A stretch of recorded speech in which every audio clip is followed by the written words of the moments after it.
Hi everyone, I bet you're all wondering what I'm actually doing here sitting on a park bench talking into a video. Well, I would like to actually bring attention to something that is very close to my heart. It's basically mental illnesses, whether it's depression, anxiety, post-traumatic stress disorder, bipolar. A lot of people who do not suffer from these things, they basically don't understand what goes through somebody who's suffering on a day-to-day basis. Now, it is very hard, but let me give you a little insight into myself first. My name's John.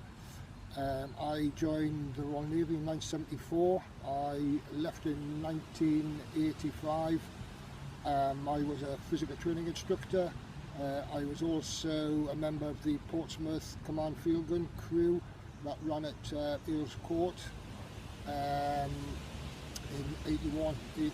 78 to 84. I was also a ship's diver. If you go back to 1982, I was actually on HMS Company during the Falklands War when she was bombed. She exploded, or the bombs exploded on impact. She capsized within 20 minutes, and basically the rest is sort of history. I left the mob 85 and I went commercial diving. I was working a little bit in the North Sea, not much, Middle East, West Africa.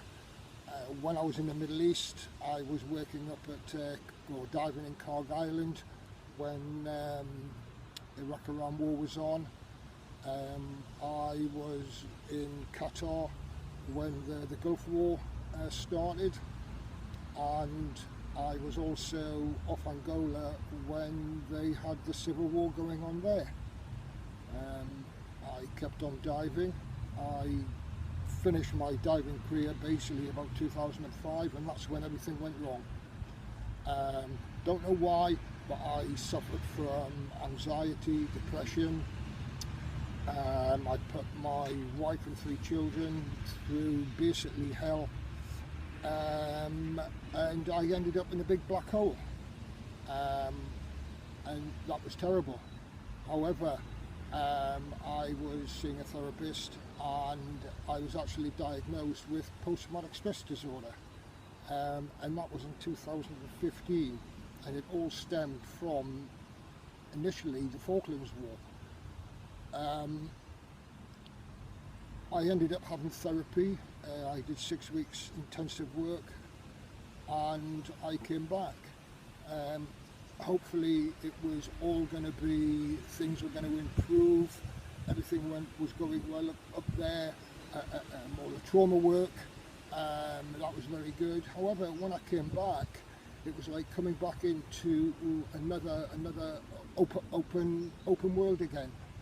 I had a wife who'd been my rock for years, which was really, really good. I don't know how the hell she put up with me at the time, but I suppose that's love for you. Unfortunately, she'd been suffering from anxiety and depression as well. She was diagnosed with bipolar. That was a big shock to us all. A big one for me, because I, for years, had a wife as a rock. Now, I had to become the rock, and I have found that very difficult. It is a struggle not knowing what is going to happen each day. You don't know how you're going to feel when you get up. You don't know what's going on, but you have to move on. I got a lot of help from a couple of organisations up here, military organisations. One of them put me in touch with a adventure training coach. She was really marvellous. She really helped me a great deal.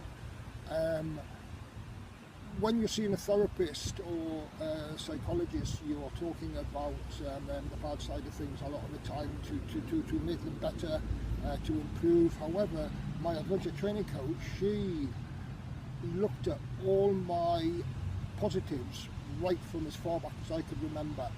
We put them all down on paper, and she worked with each item I wrote down. We found there was a big common denominator, and that was the start of the help that made me realise certain things, which brought me forward.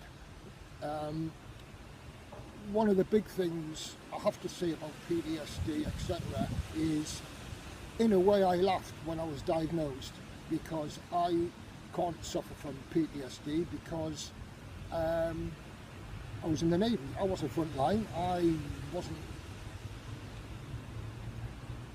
hand combat or anything like that. But unfortunately, PTSD can happen to lots and lots of different people. It could happen to nurses with the things that they see.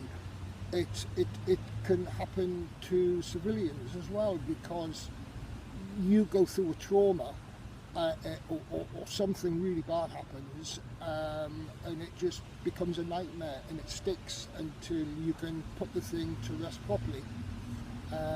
So I'm now moving on slowly. One of my things in my tool belt, as it were, is I'm going to be doing the Fan Dance race next year over Penny Fen.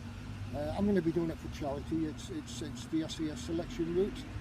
And this has given me a goal, it's given me a target, it's given me a sense of purpose, but that sense of purpose is also helping me to improve myself in general. One of the reasons I decided to do this was on Saturday night. I had a bit of a flashback,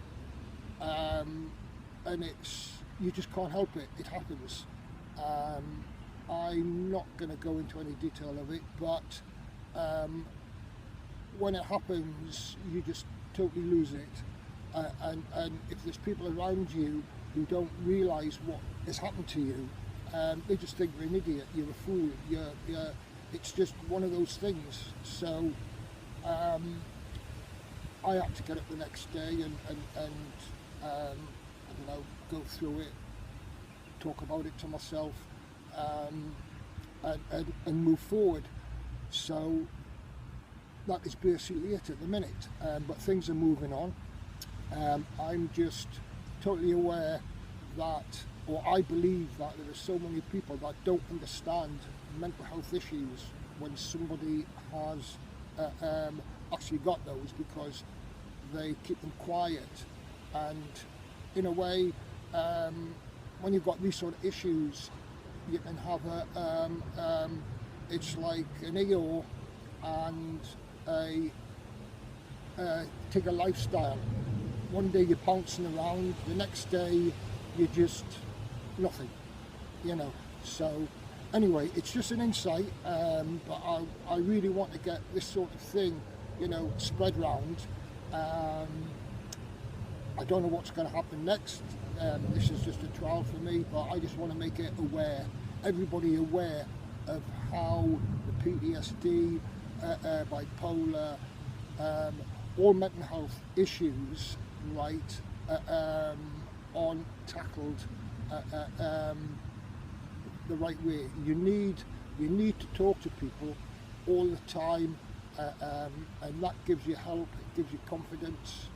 One of the things I found is when I'm making phone calls, I stutter a lot, I get agitated, but as soon as I say to them, by the way, I suffer from post-traumatic stress disorder, I have a little bit of a stutter, that seems to put the whole thing at ease, and it helps me cope with the situation I'm in. I'm going to leave it at that. I'd like to think I might do another one, I don't know. We'll see what happens. But all of you, take care. Thank you.